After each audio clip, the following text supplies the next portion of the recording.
প্রথমে ইসরায়েল এবং ফিলিস্তিন যুদ্ধ চলছে জানিয়ে দিব আমাদের হাতে থাকা সর্বশেষ আন্তর্জাতিক সংবাদ। গণকবর আর লাশে ভর্তি গাজার আল শিফা হাসপাতাল। এরপরে গাজা যুদ্ধবিরতির চুক্তিতে ইসরায়েলের কোনো স্পষ্ট অবস্থান নেই কায়রোতে কাতার। প্রথমে লেবানন এবং ইসরায়েল যুদ্ধের আশঙ্কা প্রকাশ পেয়েছে। এবার লেবাননে যুদ্ধ করতে এলে পরিস্থিতি হবে ভয়াবহ বলে মন্তব্য। এরপরেই থাকবে ইউক্রেনে ফরাসি প্রশিক্ষকরা রুশ বাহিনীর জন্য বৈধ টার্গেট, রাশিয়ার হুঁশিয়ারি।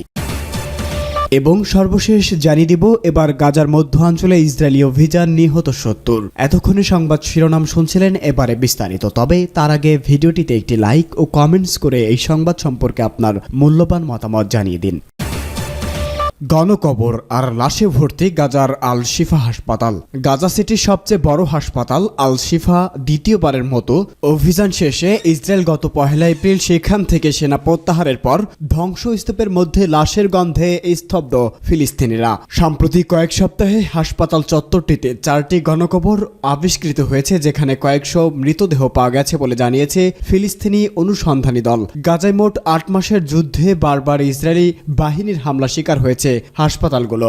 ইসরায়েলের দাবি, গাজার হাসপাতালগুলোকে ফিলিস্তিনের স্বাধীনতাকামী গোষ্ঠী হামাস তাদের ঘাঁটি হিসাবে ব্যবহার করে আসছে। যদিও এ দাবি বরাবরই অস্বীকার করে আসছে হামাস, কিন্তু গাজার একসময় সবচেয়ে বড় এবং সর্বোত্তম আধুনিক চিকিৎসা সুবিধাযুক্ত হাসপাতাল আল শিফা ইসরায়েল যে তাণ্ডব চালিয়েছে তা বলতে গেলে সবচেয়ে নাটকীয়। হামাস আল শিফা প্রাঙ্গণে নতুন করে সংঘটিত হয়েছে এমন দাবি করে ইসরায়েল হাসপাতালটিতে 2 সপ্তাহের আকস্মিক অভিযান চালিয়েছে। ইসরায়েল সরকার এই অভিযানকে সুনির্দিষ্ট এবং সার্জিক্যাল বেসামরিক মানুষ ও অবকাঠামোর ক্ষতি ছাড়াই নির্দিষ্ট সামরিক লক্ষ্যে আক্রমণ বলে ধারণা করেছিল।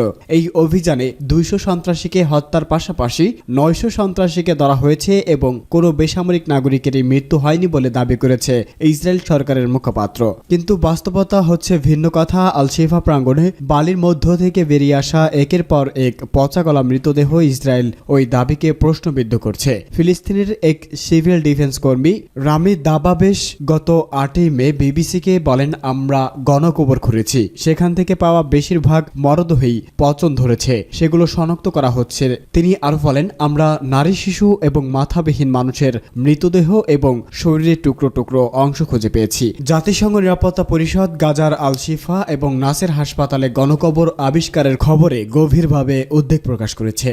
গাজা যুদ্ধবিরতি চুক্তিতে ইসরায়েলের কোনো স্পষ্ট অবস্থান নেই বলে মন্তব্য কাতারের। কাতার জানিয়েছে, মার্কিন প্রেসিডেন্ট জো বাইডেনের প্রস্তাবিত গাজা যুদ্ধবিরতি এবং জিম্মি মুক্তি চুক্তির বিষয়ে ইসরায়েলের স্পষ্ট অবস্থানের জন্য অপেক্ষা করছে তারা। গত মঙ্গলবার কাতারের পররাষ্ট্র মন্ত্রণালয়ের মুখপাত্র মাজেদ আল আনসারি এক সংবাদ সম্মেলনে এই মন্তব্য করেছে। তিনি বলেছেন, আমরা এখনও ইসরায়েলি সরকারের কাছ থেকে বাইডেনের দেওয়া প্রস্তাবের প্রতি খুব স্পষ্ট অবস্থান দেখতে পাইনি। উভয় পক্ষের কাছ থেকে এই বিষয়ে কোনো জোরালো অনুমোদনও ছিল না। তিনি আরো বলেছে, আমরা ইসরায়েলি মন্ত্রীদের কাছ থেকে আসা পরস্পর বিরোধী বিবৃতি পড়েছি। আমাদের কাছে বর্তমান যে প্রস্তাব আছে তাতে ইসরায়েলে একটি ঐক্যবদ্ধ অবস্থানের বিষয়ে খুব বেশি আস্থা আমরা দেখতে পাচ্ছি না।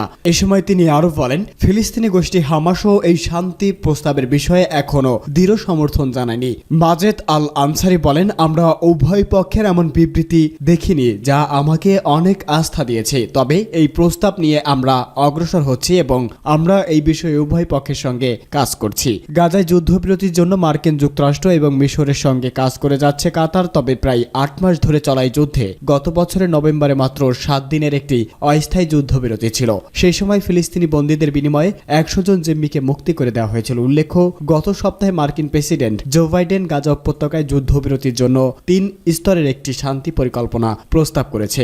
ইউরোপীয় ইউনিয়ন, যুক্তরাজ্য, জাতিসংঘ, কাতার এবং মিশর এই প্রস্তাবের ইতিবাচক প্রতিক্রিয়া জানিয়েছে, সূত্র দ্য নিউ আরব।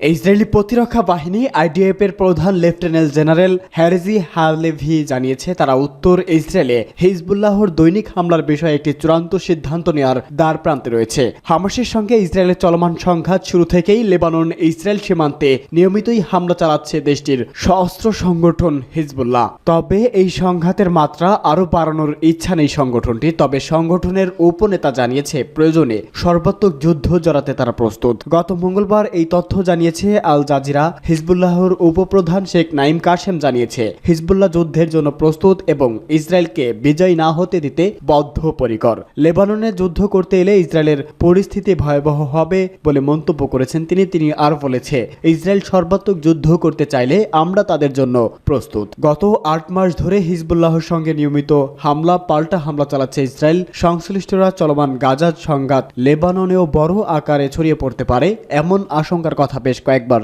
বলেছেন। কাশেম বলেছে লেবানন সবসময় গাজার পক্ষে থাকবে। হিজবুল্লাহর প্রধান হাসান নাসরুল্লাহ বেশ কয়েকবার বলেছে গাজার প্রতি হিজবুল্লাহর সমর্থন চূড়ান্ত ও স্থায়ী। সাম্প্রতিক সময়ে ইসরায়েলি সীমান্তে হামলার মাত্রা বাড়িয়েছে হিজবুল্লাহ। গত মঙ্গলবার টানা দ্বিতীয় দিনের মতো ইসরায়েলি সামরিক ঘাঁটিতে আত্মঘাতী ড্রোন হামলা চালিয়েছে হিজবুল্লাহ। এই হামলাকে লেবাননের বিরুদ্ধে ইসরায়েলের ভয়াবহ হামলার জবাব হিসেবে উল্লেখ করা হয়েছে।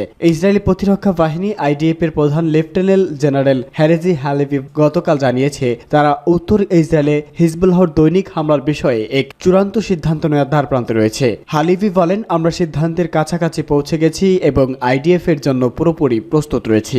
আমরা ৮ মাস ধরে হামলার জবাব দিচ্ছি এবং হিজবুল্লাহকে চরম মূল্য দিতে হচ্ছে। তা সত্ত্বেও সাম্প্রতিক দিনগুলোতে তারা তাদের শক্তিমত্তা বাড়িয়েছে এবং আমরা অত্যন্ত কার্যকর প্রশিক্ষণ নিয়েছি। আমরা এখন উত্তরে হামলা চালানোর জন্য প্রস্তুত যোগ করেছেন তিনি বলেছে আমাদের আছে শক্তিশালী প্রতিরক্ষা, হামলা চালানোর প্রস্তুতি এবং আমরা সিদ্ধান্তের দ্বার প্রান্তে। 2006 সাল থেকে ইসরায়েলের বিরুদ্ধে লড়ছে হিজবুল্লাহ। তবে সাম্প্রতিক সময়ে এই সংঘাত তীব্র হয়েছে।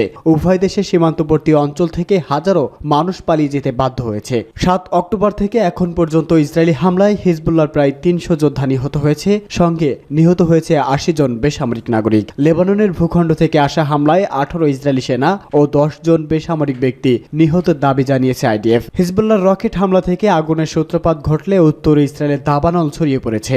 টাইমস অব ইসরায়েল জানিয়েছে ইসরায়েলের উত্তরাঞ্চলীয় সীমান্তে হিজবুল্লাহর রকেট হামলা ঠেকাতে আইডিএফ তাদের নিজস্ব ক্ষেপণাস্ত্র ছুড়েছে।